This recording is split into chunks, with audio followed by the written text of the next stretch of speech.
بسم اللہ الرحمن الرحیم۔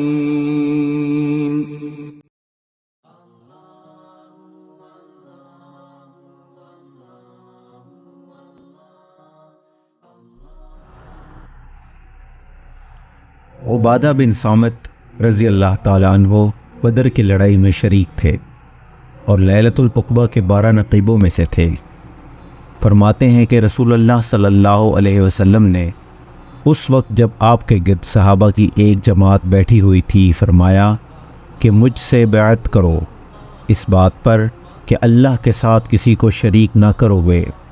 چوری نہ کرو گے، زنا نہ کرو گے،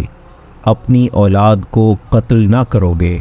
اور نہ عمدن کسی بات پر کوئی ناحق بہتان باندھو گے، اور کسی بھی اچھی بات میں اللہ کی نافرمانی نہ کرو گے، اور جو کوئی تم میں اس عہد کو پورا کرے گا تو اس کا ثواب اللہ کے ذمے ہے، اور جو کوئی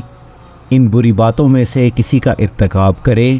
اور اسے دنیا میں اسلامی قانون کے تحت سزا دے دی گئی تو یہ سزا اس کے گناہوں کے لیے بدلہ ہو جائے گی، اور جو کوئی ان میں سے کسی بات میں مبتلا ہو گیا اور اللہ نے اس کے گناہ کو چھپا لیا تو پھر اس کا معاملہ اللہ کے حوالے ہے، اگر چاہے معاف کرے اور اگر چاہے سزا دے دے۔ عبادہ کہتے ہیں کہ پھر ہم سب نے ان سب باتوں پر آپ صلی اللہ علیہ وسلم سے بیعت کر لی۔ صحیح بخاری حدیث نمبر 18۔